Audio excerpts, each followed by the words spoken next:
Look at us. Having pants. What? I can't burp. And yesterday I had an entire packet of Jaffa Cakes to myself.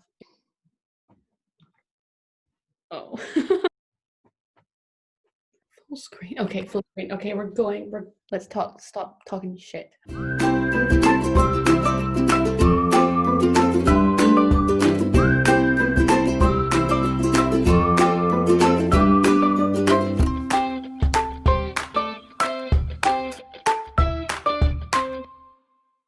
Hello and welcome to Uphill From Here. This is Catherine. And this is Amy. And we're back. And we have different backgrounds. What are we talking about this week, Amy? I normally ask you. Oh no. Do you want me to do it? This week we're talking about all things body image. So that might be our body image, generally our thoughts on kind of body image and the way that the world sees that. And we also have a special guest this week coming on to talk about body image in dance. That's very exciting. I'm very excited about this week. A reminder for 17-year-old Amy, 19-year-old Amy, last summer Amy, and next summer Amy. For a long time, you seem to have measured the worth of your body by the fit of your shorts each summer, sometimes slightly tighter, sometimes a bit too big. Success in your eyes, but why? We have become confined by the clothes sizes set out for us by high street and online fashion designers. For me, happiness was found by slimming down to squeeze into a H&M size 10. I remember one afternoon, when out shopping with a friend, I broke down crying in the changing rooms of Miss Selfridge because I couldn't find a pair of trousers that fit. What I realise now is that when I looked in the mirror back then, I expected to see my slim 17-year-old dance fit figure. That simply wasn't the reality for a stressed post-breakup uni student Amy, an unrealistic expectation that caused me so much grief. What I have since realised is that we shouldn't feel guilty or punish ourselves for noticing a change in our bodies. We shouldn't feel mournful for the loss of our former skinnier self, nor should we feel like our lives are on pause while we count calories, measure waistlines, and wait for the perfect summer body to manifest itself. Even if we did achieve our perfect body type, would we be completely content?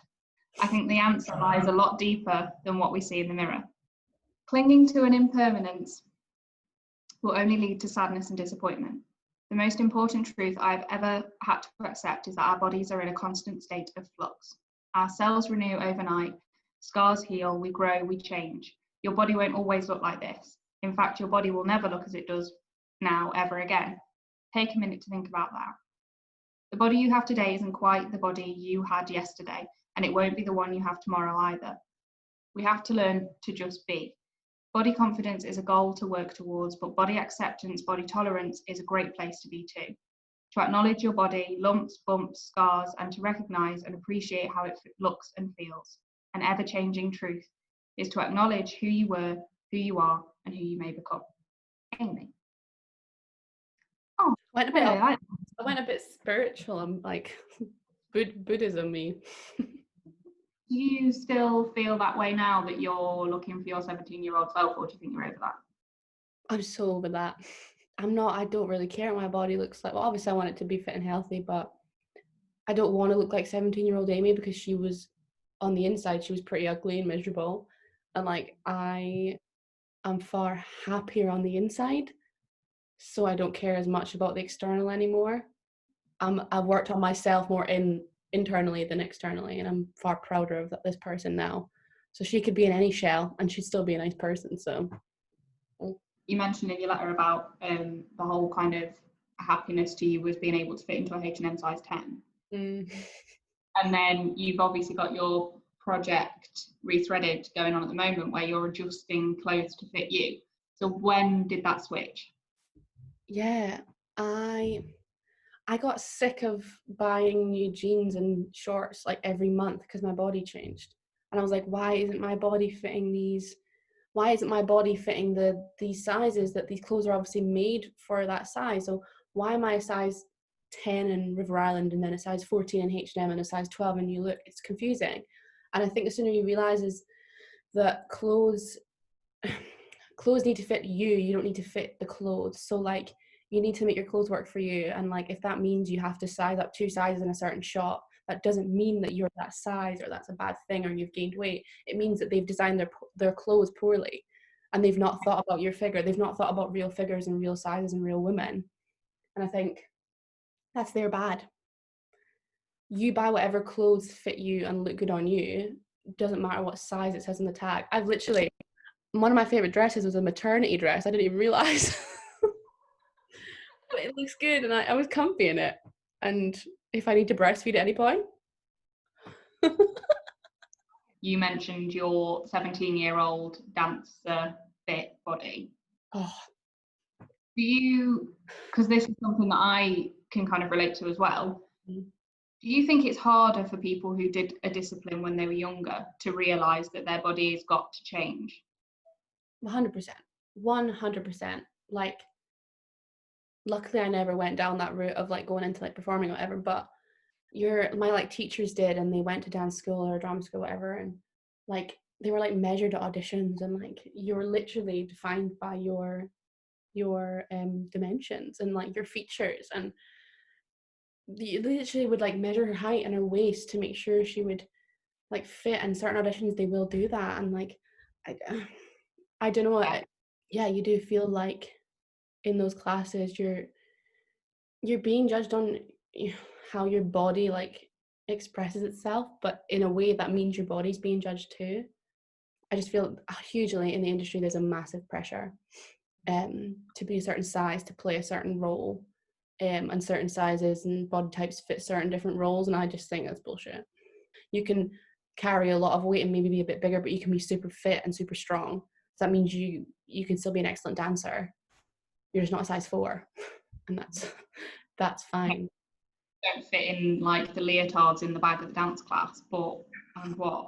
But those It's kind hard. of things, you constantly, when you're in dance class, you're constantly surrounded by mirrors. So you're constantly looking at other people and other people's form and your form. Like you're constantly like being self-critical, and you have to be to get better. But I can see how that crossover into like being really self-critical over your body and your body image can 100% seep into that so easily and seem normal, when it's actually not very healthy. Dear somebody, anyone who wants to listen or needs to hear this, including myself. Body image, by dictionary definition, is an intellectual or idealized image of what one's body is or should be like, and is sometimes misconceived. So, what should my body look like? What should your body look like? What do we think they should be? Every body is different, therefore, there is no specific body to compare our own to.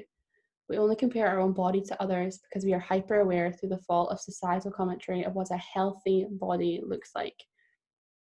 We must remember that nature, emotion, and personal circumstance will always stamp down the societal commentary because it is stronger. As we grow older and go through life, our bodies go through drastic changes, sometimes deliberate and sometimes natural. When we get stressed, we may lose or gain weight. As we grow old, we will develop wrinkles. As we grow taller, we may develop stretch marks. If we are tired, our skin will be dull. When we work out, our muscles will tone. When we eat veggies, our skin will be glowing. Not listen to the current fitness fad on Instagram. They're not bothered about whether you're doing as many squats as Kim K. Our bodies will override any of that to provide for itself what it needs. Instagram may be telling us how we should live our lives and what fitness routine we should be doing at 6 a.m. to achieve the best results. But we forget that the blue light from our phone screens dulls and ages our skin. We are so concerned with looking old, bloated, pale, but we forget the things that may be contributing to all this are the things telling us we shouldn't be that way. We are constantly influenced by the other. By why do we not stop and be influenced? But why do we not stop and be influenced by the self? Listen to our bodies and our soul and what we want, not what society and establishments tell us what we should have or be. I'm not really sure what I'm getting at here.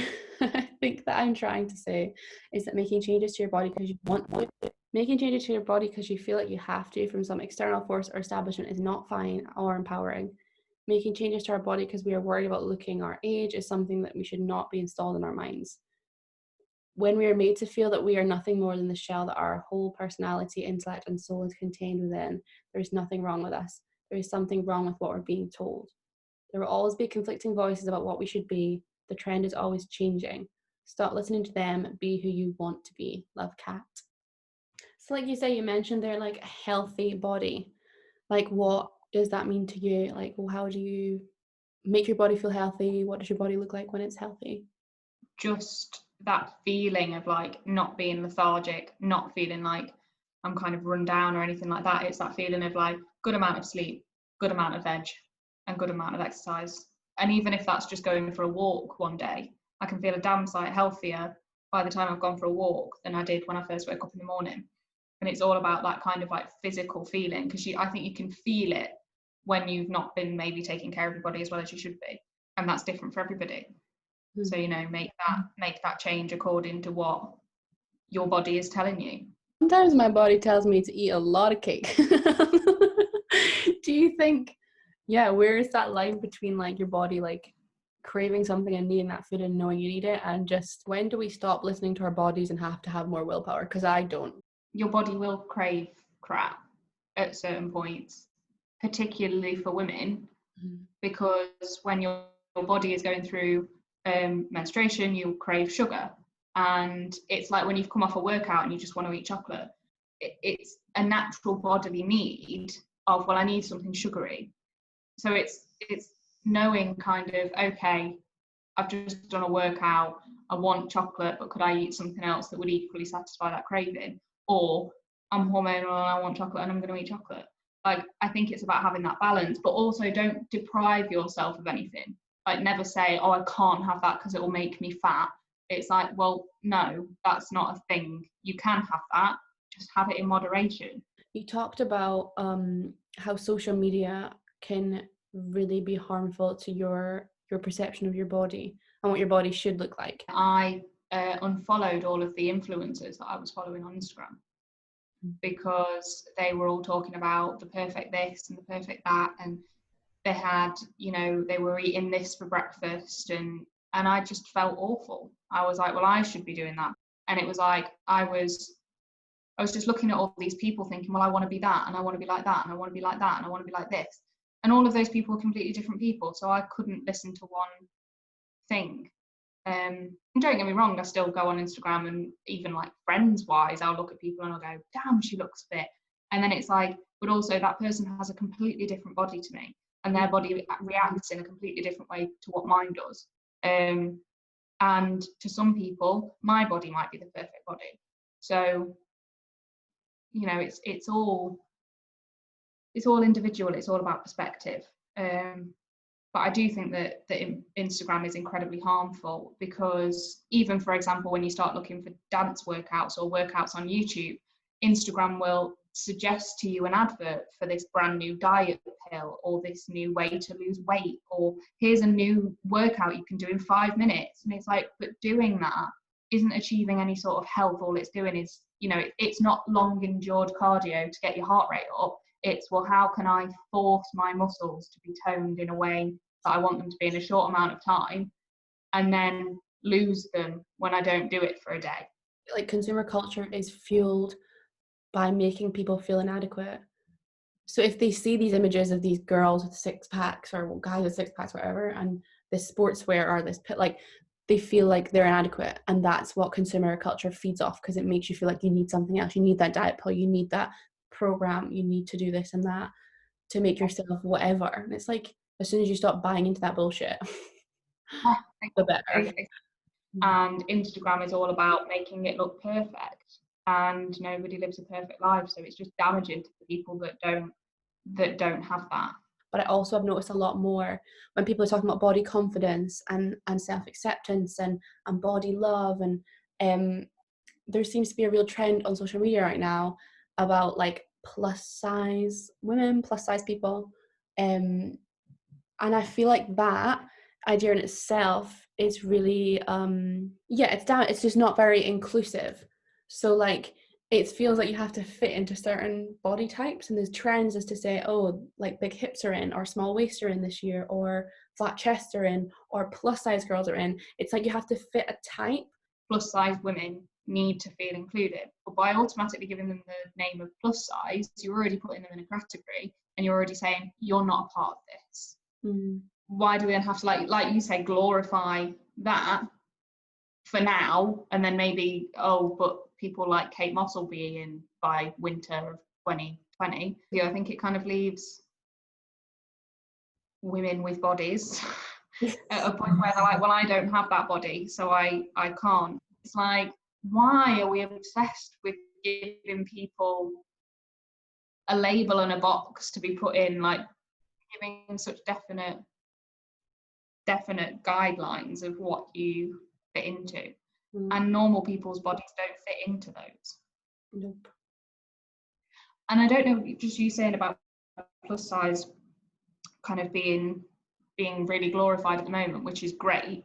I don't know whether you've noticed this, but also there seems to be something going around of like, but you have to be the right type of plus size to be a sexy plus size woman. And I think that's disgusting. Like, what is the right type of plus size? And why are we sexualizing it and fetishizing it by calling it sexy, curvy? Like, why is someone's body type suddenly being glorified for the purpose of sex? Like, yeah, it's, our bodies do a lot more than that. I feel like that the sexualization topic kind of leads perfectly on to our guest letter. This is someone Catherine knows, so she might want to introduce her. I will. So this week we have Rowena joining us. Rowena has been my dance teacher since 2019, I want to say. Rowena is a pole dance and kind of, she does sexy floor dance and contemporary, as well as various other styles. But I initially went to Rowena for pole dancing, and she is doing a PhD at the moment, and this kind of ties in with what her PhD is about. And this week she's coming to talk to us about the sexualization of the body in dance. Dear Kat and Amy, I want to talk to you about sexualization of the body, body image, and their roles in how I experience my own subjectivity, or in other words, myself. I speak to you from a position of personal experience and self-observation within a movement practice that is often perceived as self-sexually objectifying behaviour and therefore negatively adding towards my body image. This practice is pole dance. You will notice I use the word perceive. Perception is an interesting point of discussion when it comes to pole dance because what is displayed historically and/or in current popular media is often not the reality, particularly when it comes to body image and sexualization.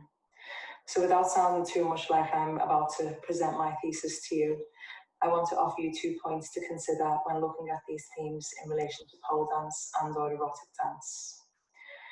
So sexualization.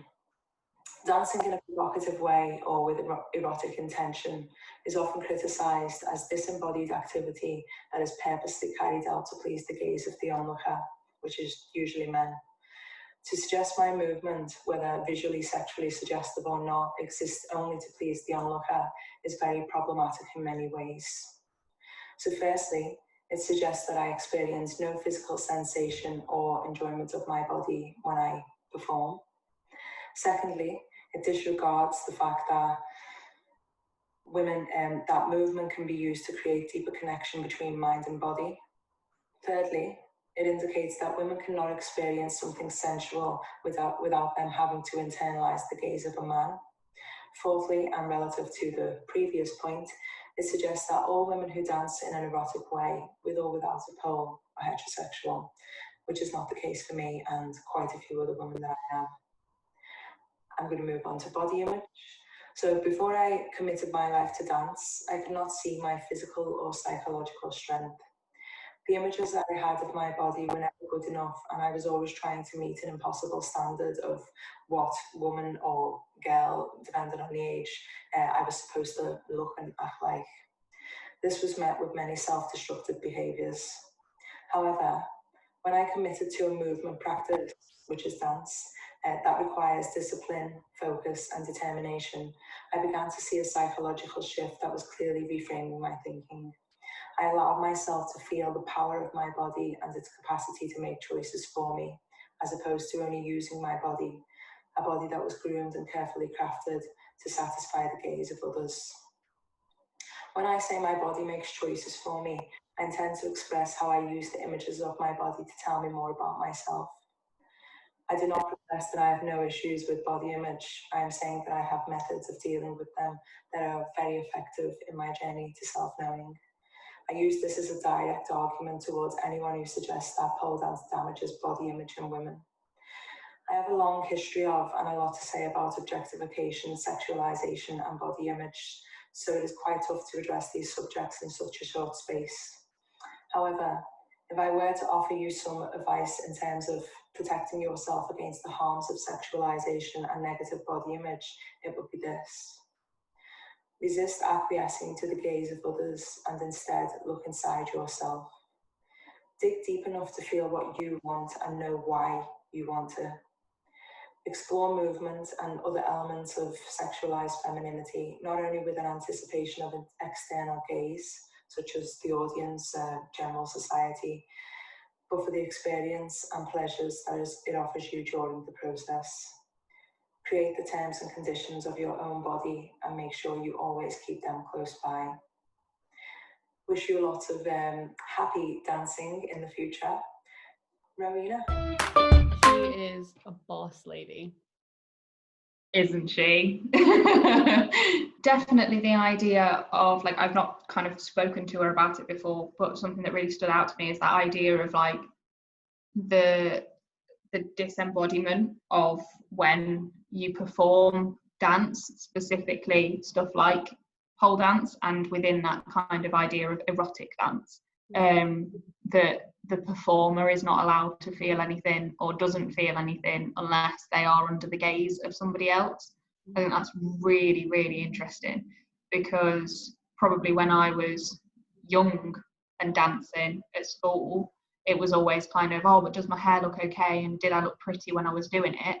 And it's like, but now when I do pole, it's like I can have my hair shoved up on my head and feel like the sexiest person in the room in front of several other women who I like. As she said, you know, that connection between dancer and being heterosexual, it has to be about male gaze and male attention. To be in a room full of other women and feel damn right sexy is great.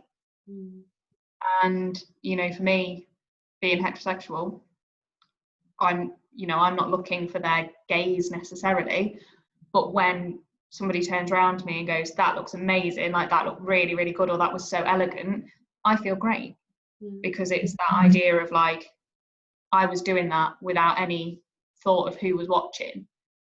And then, you know, to have that from somebody who you're not looking for their attention and they've given it to you, feels great. The advice she gave is really useful about like not looking for the gaze of others, like looking more like internally, and like you say, when you're pole dancing, like, how does this feel? How does my body feel? Like, do I feel sexy? Do I feel elegant? It's more like internal and recognizing things about yourself than other people recognizing things about you. Amazing, because you just forget about everything else. You don't notice that there's anybody else there because you're completely engrossed in what you're doing and how you're going to achieve what you need to achieve. It's so empowering. Yeah, and obviously like pole isn't like for everyone, like it wasn't for me, but I think she says that she's used it as a tool to explore herself and to not just accept her body, but like to get to know her body and explore that a bit more. I think that's so important, and that's like your next step. And I think people do that through whatever. People find their strength and find more about their bodies by working out, by nutrition, by altering clothes, by loads of different things. And like dance and like the discipline of dance and pole dance is what she's used, and that's no different from yoga or like working out or whatever. And I think there's such a negative stigma against pole dance in particular, and no other, like an erotic dance and no other type of dance disciplines get that. But that's purely because of how people have viewed that, not how the dancer actually themselves feels and how they portray themselves. Either I've seen people come in who have like children and families who have come to do this dance class and this practice. It is not something to be ashamed of, like Rowena says, you know, it's not something that is negative. It's something that's actually really positive and really, really empowering. It's just unfortunate that it's had a stigma for such a long time. Yeah, and I think another thing that I really took away, and I think everyone should listen to when Romina's given like a bit of like guidance to people, is set your own terms and conditions for your body. Love that. And you're right, that's in performance, that's in everyday life, that's in your attitude towards yourself and your body and how it changes. You need to set boundaries. I love that, having terms and conditions, like what you're comfortable with, what you're not comfortable with, what maybe, like we said, we like that kind of, this kind of like ties in everything we've talked about, is what you're happy with your body, what you'll allow your body to do, and how much you're going to push it, what you're going to feed it, what size you're going to put it in, who you're going to let watch it, what you're going to do with it, is completely up to you. And you take onus on that and you claim that. I love it. I love it. So thank you very much for joining us again this week in our new little setting. Hopefully we'll be back again next week. If you would like to get in touch in the meantime, Catherine, how can they do that? You can get in touch via the Instagram and Facebook. We are at Uphill From Here Podcast, or you can email us on uphillfromherepodcast@gmail.com. We would love to hear from you. Also, if you want to get involved with our hashtag and share some of your thoughts and some of your topics that you've kind of got big opinions on, you can check it out in the highlight reel on our Instagram page. So thanks for watching.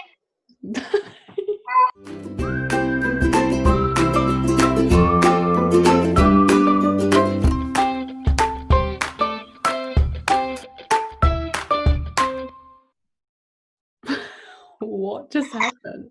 I am an old lady. What of it? I feel so empowered and great and positive. You've been rubbing bourbons all over. It's not about the body, it's about the soul. We'll cut that bit out.